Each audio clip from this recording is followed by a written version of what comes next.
we do have some focus around the fourth industrial revolution, or digital, the digital revolution, robotics and e-health, etc., etc. These are going to be refreshed this year, but they still stand good and they're quite broad. And then the Sustainable Development Goals. But basically, WITS encourages all high-quality research. We try not, say we only do areas in mining. We're much broader than that, obviously. And then just the strategy around postgrad experience for our postgrad students. We want them to have a swift, secure, and stimulating experience. Swift, good admin, register, do the work, get the degree, and on their way. Secure, the campus is secure, their residence is secure, but also they know where their funding is coming, they know where their next meal is coming from. And stimulating, that's your challenge as academics. Stretch their minds, make them really think far, and really give them a stimulating experience. Priorities, I think these have changed just recently, so I'll miss that one. They've been updated. All right, and then practical guides. I'm not going to go through this, but you have the slides. I think Candace sent you the slides. Just handy hints on editing things, avoiding styles of writing, etc., slang and cliches, all of that type of thing. Some guides on editing. Remember, you can edit for correctness, the language and the spelling and all of that, but also for understanding. Do you understand? Is it clear what the meaning is? Because if your friend who's editing your application doesn't understand, the reviewer is not going to understand. Really think about your reviewer. Help the reviewer. Make it easy for them. Ask Robert. It can be really difficult to review some people's work because they make it so dense or so nested or so complex, trying to sort of maybe impress people. That doesn't help the reviewer. So, think of all of those things. Now, spelling, I think Candace would have showed you this. I'm not a great speller at all, but, after a while I stop reading, you edit your own work and you stop seeing the problems after a while because you've seen it so often. So a good way to check, to do editing yourself is to leave your application for a week and then come back to it and read it again with fresh eyes, and then you see all the errors. And this one called wall-to-wall text, I've just have a demonstration there of somebody has written, this is taken from a real application, they fill the text box with words. There's not a space anywhere to be seen. It's just full wall-to-wall text. And that's very difficult for the reviewer to read quickly. So you need to open up your text. So I'm not talking about what the contents is, but the geography of the layout. Even that is important. Open it up. Make lots of paragraphs. And remember, in a paragraph, you have one idea. Don't have multiple ideas in a paragraph. One idea. And develop that idea in the paragraph. And then when you go to the next paragraph, it's a new idea, a new thought, a new message that you're sending. So those things are important. And break it up. Put lines between your paragraphs. Put in subheadings. Remember, I talked to you about flagging and helping people to find the information they're looking for. Do those sort of things. Think about the geography as well as the content of your layout. The geography helps the reviewer to understand and find the right content. Of course, geography without content is nothing. But content without geography, you might lose your reviewer totally. Here's a bit of a fun thing. How it's supposed to work, the grant cycle. Write the grant, get the dollars, get the money, do the research, publish the results, and repeat. Yeah? Sounds logical. How it really works in the real world. You do some research, get some results, but don't publish them. Call them preliminary results. Write a grant to do what you've already done. Get the money. Okay, now you can publish. Use the money to pay for unrelated new research project. Do the research and so on. So it's supposed to be a fun thing, but there's quite a lot of truth in that, eh? Robert, would you agree with me? There's some truth in there. It's not quite as simple, linear as this one. Yes, I totally agree. Especially if you work on many different projects. Yeah. You can never really structure your research. You have to be pragmatic. Yep. And and then you always have to have something in the pipeline in case you need to write a proposal to get some more money, so that you have got something that you present later on. Sure. Yeah. Yeah, absolutely. And part of your skill of an experienced academic is managing and balancing all of this. And yeah, managing, maybe that's an overstatement. It's sometimes juggling all of these, trying to get all of this to happen at the same time can be a real challenge. All right, let me pause there before I quickly go into budgets. Any other questions?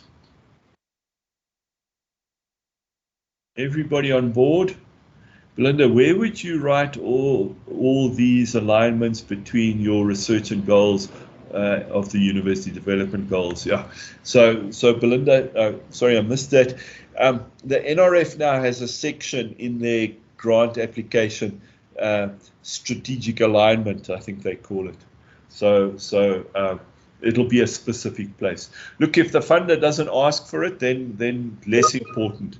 More important to latch it on to the funder's needs.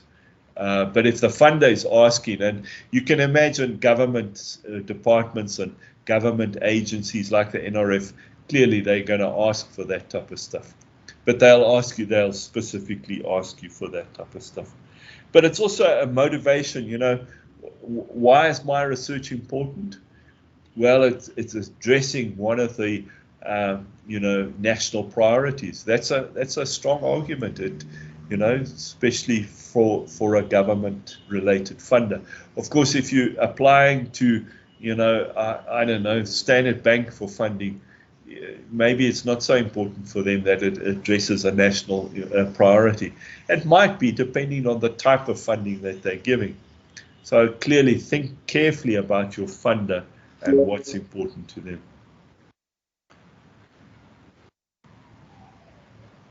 Yeah, so Belinda, the slides should have been sent to you by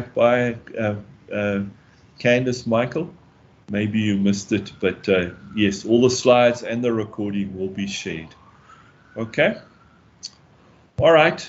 Coming to the end, a few more things to tie up, and one is the budget development. Now, budgets are important. A lot of us spend a lot of time writing the grant and then get to the budget and think, oh, quickly I must put some numbers down, and you're really letting yourself down. The budget is a key and vital component of the application. It's as important as the rationale and motivation. It is very, very important. Now, where do you start with your budget? You start with your Gantt chart. Remember the Gantt chart, your work plan. Each of those activities you can budget separately and then add it all together to get an overall project budget. That's a good way to do your project, because if you try and budget for a big project and you do it all in one go, if you make a mistake, you're making a big mistake. If you break it down into the steps in your Gantt chart, if you make a mistake with one of them, you're making a small mistake. And obviously that's better. So think about that. Don't do it for the project, do it for each activity in the Gantt chart. The budget and the proposal must be mutually reinforcing, no surprises. So remember I talked to you about trip to Seychelles or something like that. There should be nothing in your budget that is incongruent or a surprise. Why are we spending money on that when all above you've spoken about other things? Okay, and the better you plan, the better your budget will be. And, for budgeting, you've just got to sit down and think to yourself, if I'm doing that activity, let's say I have to visit a school in Soweto. so I've got to get there. So I'm going to put in transport. But maybe the school is also in, I don't know, the Western Cape. So I've got a flight and then accommodation and then travel to the site. So think through each step that I do, what will I be doing and what will it cost? And by thinking through each step, you'll know what the costs are. Actually play it through in your mind and it'll trigger the costs. Avoid lump sum requests. So, don't put consumables, 50,000 Rand. Try and break it down. What are those consumables? Travel to the site. In my world, chemicals, analytical costs. Try and break it down into groups. Big lump sums, people will be suspicious. What's under that? What does it actually cover? Why are you asking so much? What is it? What will it do? And then be careful at this one, too many zeros. So what do I mean by that? Student support, 40,000. Running costs, 50,000. Travel costs, 60,000. Can you see all the noughts? Lots and lots and lots of noughts. And what impression does that give you? Well, they ballpark figures. They round figures. Hey? It's about 50,000. Now, ideally, your budget should be made up of real costs. You've actually got a quote. You've looked up the price of a flight to Cape Town. You've looked up the cost of the bursary, that the student fee or something like that. You've actually got real numbers. But in the rush of things, maybe you don't have all those real numbers. Real numbers are the first prize. But in rush, and if you think it's about 50,000, don't put in 50,000. Put 49,963. It's essentially 50,000, but it looks like a real number. Now, last thing I want to do is ask you to be dishonest in all of this. That's not what I'm saying, but it's a little grantsmanship trick. If you run short of time and you haven't got the actual number in your budget, well, put some numbers other than zeros down. It just looks a little bit better. So do think about that. All right, and then, what I'm saying in this slide, just ask yourself, who will be doing this? What will they be doing? Where will they be doing it? All of those questions help to trigger what needs to be put in the budget. Okay? Is the travel consistent with the grant purposes? Do you need to travel to the Seychelles to do the write-up of your study of Soweto? Think about that. Also, remember, often funders have requirements. The NRF won't fund laptops, for example. So make sure that you meet and comply with the funders' regulations. The university's regulations deals with the CORI, the indirect costs.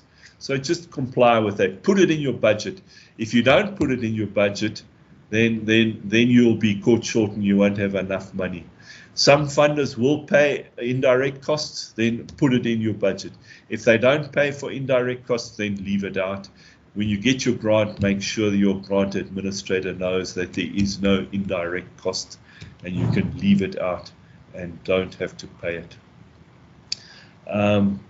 Just be careful. Use these sort of general lines for your budget if they don't give you any idea. Materials and supplies, research equipment, ad hoc research and technical assistance, travel, conference, and student assistantships. Those are sort of lines that you can hang your costs on if they're valuable. Remember, our CORI indirect cost rate is 25%. If you do most of your work off campus, it can be reduced to 10%. But remember, if you're doing it through Wits Enterprise or Health Consortium, they will take their fee out of the CORI. You don't have to add extra on to that. And then also, if the funder doesn't give indirect costs, then obviously you don't try and squeeze them in. But if they do offer you indirect costs, even if it's less than the 25%, then take what they offer, because it just helps our university and our students. Because to balance the costs, we have to put up fees. So our students suffer if you don't use indirect costs. I won't go through that actual example. Okay, so I'm approaching the very last section, but I just want to touch sides. Anybody need any help? Robert, your hand's up. Is that an old hand? Oh, my apologies. It's an old hand again. Yeah. No problem. So let me look at the chat. There's one. Does your budget need to match the grant amount? No. So put in a real request. So let's say they offer a maximum of, I don't know, 100,000 Rand. Don't feel that you've got to fill the budget up to 100,000, because the reviewer will see through that, and then they'll just start chopping your grant apart. So do a real costing, Sia. Make it as real and justified as possible. Don't pad your budget as well. What does pad mean? Well, let's say consumables. You've got quite a lot of consumables, but you're not quite sure how many. So, well, I think it'll cost me 100,000, but I'll just make it 120, just in case. That's called padding. It's better to be planned really carefully so you know. Obviously, there's always the unknown. I mean, research is about the unknown, so it's sometimes difficult. You might want to add a contingency to the budget, but make it clear. Don't try and hide it in amongst all the other type of stuff. Be as scrupulously honest in your budgeting as possible. Linking your budget to the grant, a helpful bit of information. Absolutely. The budget is an inherent part. It's not just an add-on afterwards. It's an inherent part of your winning grant proposal. So really think of it that way.